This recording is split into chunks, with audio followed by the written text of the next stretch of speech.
Ano ba bang ginagawa ninyo? Huwag po kayo lalapit! Sir! Ano ba? Nakakatuwa ka naman, Sol. Lalo tuloy akong umanghanga sa'yo. Sir! Makirena at Macho Bibo, magandang umaga po sa inyo. First time ko pong gagawin ito na mag-share sa radyo ng problema ko. Itago nyo na lang po ako sa pangalang Marisol. Sol na lang po for short. Isa po akong call center agent sa isang BPO company na hindi ko na lang po papangalanan. Gusto ko lang ipatouch yung problema ko sa TL ko. Feeling ko kasi pinepersonal ako ni Sir Neil. Dahil palagi na lang niya akong pinag-iinitan. Kahit wala naman dapat ikagalit, nagagalit siya sa akin. Ang duda ko, dahil yun sa pagtanggi ko sa alok niya na magkita kami privately noong bago pa lang ako. Privately, ibig sabihin kayong dalawa lang. Walang iba. Ganun na nga, Macho Bibo. Agoy. Binigay niya sa akin ang number niya at sabi niya tawagan ko raw siya. Tinawagan ko naman kasi nga bago pa lang ako. Akala ko naman importante at related sa trabaho. Pero iba ang pinagawa niya. Agoy! Pinapunta niya ako sa sleeping quarters at may ipapakisuyo raw siya. Kinabahan na ako, pero nagpunta pa rin ako bilang pagsunod at pagrespeto. At ayun na nga, pagdating ko doon, nilak niya yung pinto, tapos nagtangka siya na halikan ako at dakmain ang mga pagmamay-ari ko. Pero tumanggi ako. Nasampal ko pa nga at saka ako malis. Feeling ko yun talaga ang dahilan kung bakit siya ganyan sa akin ngayon. Help niyo naman po ako kung anong dapat kong gawin. Ayoko kasi ng eskandalo kaya ayokong umabot pa ito sa sampahan ng kaso. Marisol.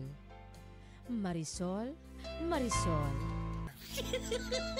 Ang pangalawang live drama ay may pamagat na ang TL kong Mael.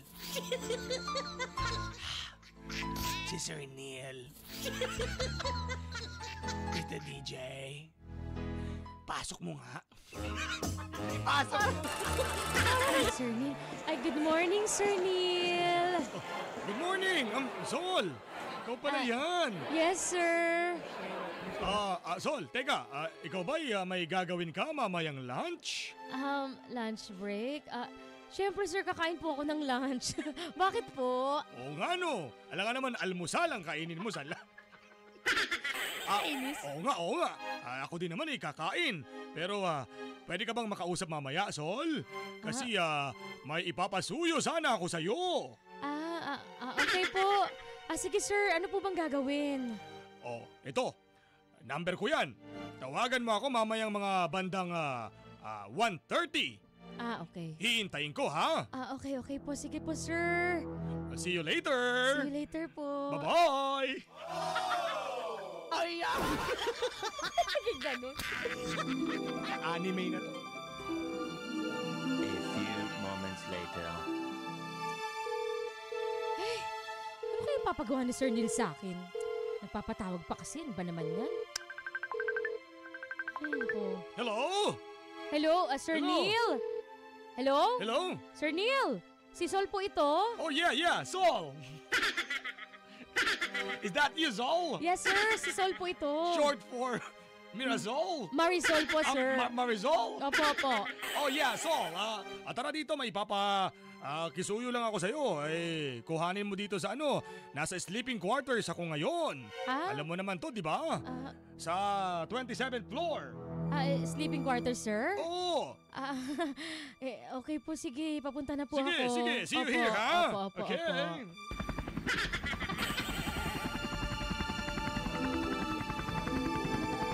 Social naman ang Elevator? Helicopter? A few Saan ba moments yun? later. Ito na yata. Saan ba? Naliligaw na yata ako. Ito. Nandito kaya si Sir? Makakatok nga. Sir? Sir Neil, nandito na po ako, Sir Neil.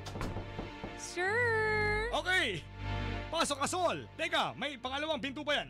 Pasok ka, Sol. Okay. Hello, sir. Sir, ano po bang ipapakisuyo ninyo?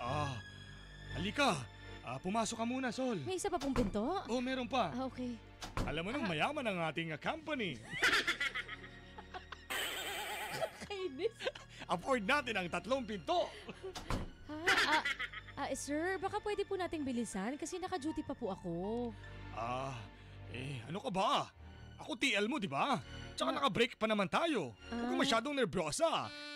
Sir Neil, ano po ba yung ipapagawa nyo at kailangan pa natin na dito magkita? Nilak nyo pa po yung pintuan. Ay, nalak ba? Opo. Ito naman! Masyadong nagpapanik agad. Huwag kang mag-alala. Hindi naman kita sasaktan eh, Sol. Sir Neil, ano po bang ginagawa ninyo? Huwag po kayo lalapit. Sir, ano ba? Nakakatuwa ka naman, Sol. Lalo tuloy akong umanghanga sa'yo. Sir Neil, ano ba? Ang bastos po ninyo! Ang bastos ninyo!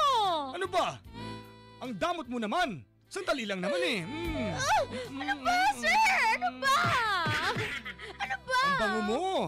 Lalo akong nanggigigil sa'yo kapag pumipiglas ka. Ano ba? Sir Neil! Ano ba? Ano ba?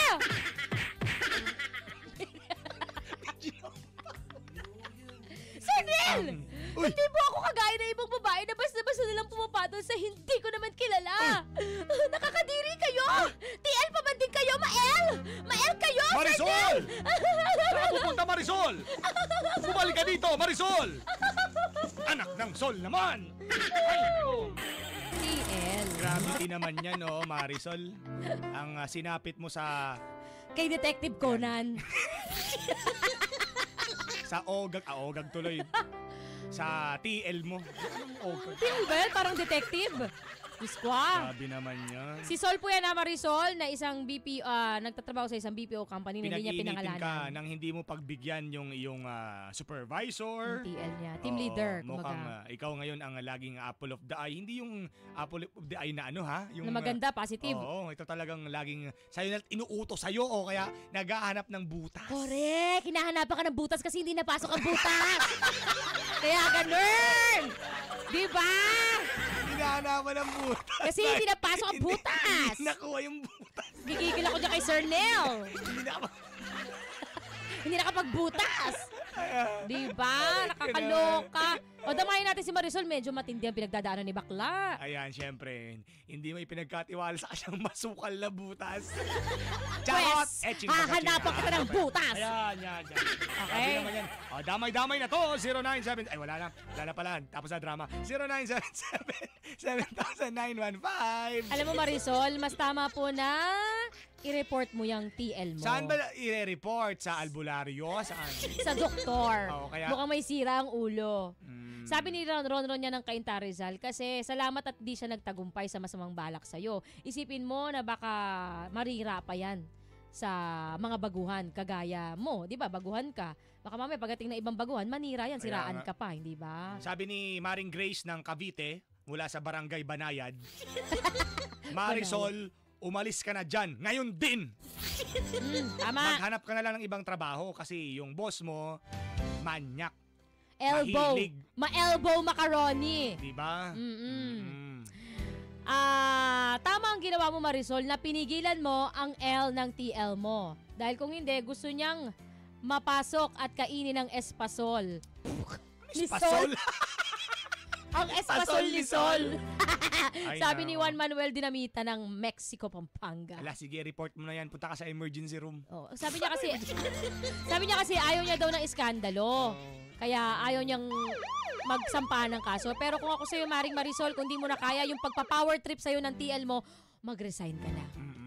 Para Umalis ka dyan for the peace of mind. may peace of mind ka na ano, at Yes. makatakas ka na sa panggigipit at alam mo yon yung kahalayan na ginagawa sa'yo Oo. ng iyong boss, ng iyong supervisor.